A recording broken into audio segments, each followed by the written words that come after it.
ज़्यादा टॉय का इस्तेमाल करेंगे तो सेक्स करने का मज़ा ही नहीं आएगा। बहुत से लोग ये लाइन बोलते हैं कि एक बार अगर आपने शुरू कर लिया ना, फिर भाई तेरा सेक्स उससे पूरा ही नहीं पड़ेगा, इसलिए अपनी बीवी को, अपने पतियों को टॉय की तरफ मत लेके जाओ। धीरे-धीरे इंडिया में टॉयज़ की मार्केट इतनी ज़्यादा बढ़ रही है कि अब ब्रांड्स ये भी बोलते हैं कि जो कपल अच्छा सेक्स कर रहे हैं, वो भी टॉय खरीद लो, उससे और मज़ा आएगा।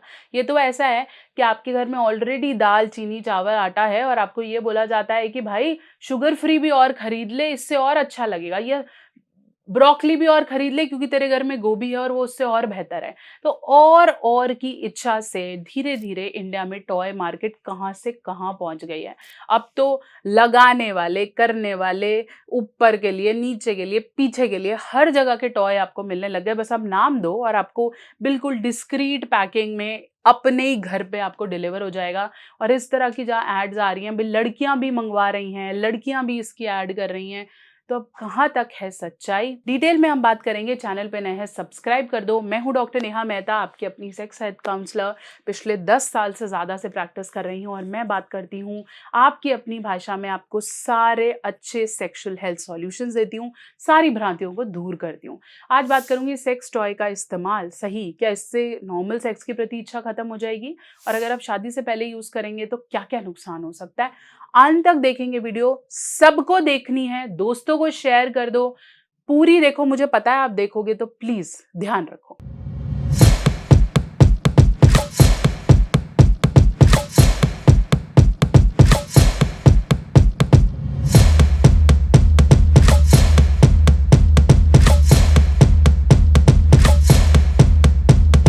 हम बात कर रहे थे कि सेक्स टॉय का इस्तेमाल सही या गलत है। सोचो, तुम्हें पता है कि मैंने घर का खाना खाना है, ठीक है? आपकी माँ ने दाल भी बनाई है, रोटी भी बनाई है, चावल भी बनाए, सब आपके पास पड़ा है, गरम-गरम पड़ा है, लेकिन आपको सामने पिज़्ज़ा दिख रहा है। आप रोक पाएँगे? बहुत मुश्किल है। 80% लोग वो खाना भी खा लेंगे और पिज़्ज़ा भी खा लेंगे। धीरे-धीरे जब उन्हें हर बार पिज़्ज़ा मिलने लगेगा, क्योंकि उसमें स्वाद ज़्यादा है लेकिन वो हेल्दी नहीं है, तो धीरे-धीरे उस पिज़्ज़ा का कंज़म्पशन बढ़ जाएगा और दाल, रोटी, चावल को धीरे-धीरे पीछे होने लग जाएँगे। ऐसे ही जब आप अपने घर में कोई टॉय ले आते हो, जो आपको लगता है कि ज़्यादा इंटेंसिटी से काम करता है, तो अल्टीमेटली होता क्या है कि आपका धीरे-धीरे नेचुरल करने की तरफ रुझान नहीं रहता। क्योंकि जब आप नेचुरल करोगे तो आपको बहुत बार अपनी पसंद का नहीं मिलेगा। जब आप किसी के साथ करते हो, अपने बॉयफ्रेंड या गर्लफ्रेंड के साथ, तो शायद वो वैसा नहीं करेगी जैसा आपने इमेजिन कर रखा है। अपनी इमेजिनेशन के लिए आपने टॉय लिया, वो आपके कंट्रोल में है। प्लस अब इन टॉयज़ की बात क्या है कि इनमें ना अब इलेक्ट्रिसिटी है, करंट है। आप चाहो तो इसे 1 वाइब्रेशन पे चला सकते हो, फिर 2 पे, फिर 5 पे, फिर 6 पे, उसके अलग-अलग। जैसे दिवाली की लाइट नहीं आती घर में, पहले 1 डिज़ाइन, 2 डिज़ाइन, 3 डिज़ाइन में लाइट जल रही है, ऐसी वाइब्रेशंस भी अब अलग-अलग इंटेंसिटी से चलती है। ज़्यादा से ज़्यादा वाइब्रेशन चलने लग जाती है। अगर आप अपने किसी अंग को इतना वाइब्रेशन और इतना स्टिमुलेशन दोगे और बार-बार देने लग जाओगे, तो आपको लगता है कि आपको नेचुरली वो सेंसेशन फ़ील होगी किसी को करते वक़्त? नहीं। कई लोग जब एक आधी बार करते हैं तो इनका वो एरिया 7-8 घंटे के लिए सुन्न हो जाता है और वहाँ फीलिंग्स नहीं आती। अगर आप इसे कभी-कभी इस्तेमाल करते हो, लेट्स से 2 ढाई महीने में 1 बार, तो कोई नुकसान नहीं है। लेकिन अगर आप इसे रेगुलरली यूज़ कर रहे हो तो डेफ़िनेटली आपको फिर नॉर्मल चीज़ें तो सुहाने नहीं लगेंगी और वो अच्छी नहीं लगेंगी। कई कपल्स बहुत ज़्यादा एक्टिव होते हैं, बहुत ज़्यादा फैंटेसीज़ को प्रैक्टिस करते हैं, बहुत एक्सट्रीम तक जो हम बोलते हैं कि चले जाते हैं सेक्स को एन्जॉय करते वक़्त।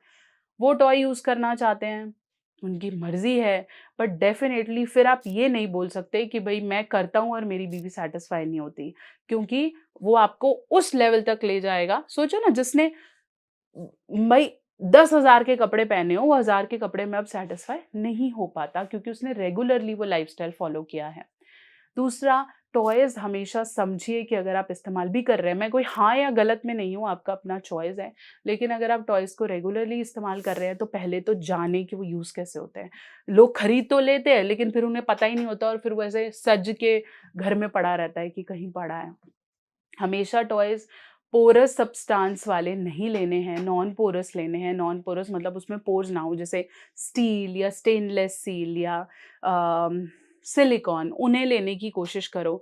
अगर आप बहुत ज़्यादा ऐसे छेद-छेद वाले ले रहे हैं, जैसे रबड़ या प्लास्टिक, इस तरह में छेद होते हैं और उसमें आपकी जो स्किन है, वो इन्फेक्शन है, वो वहीं रह जाता है।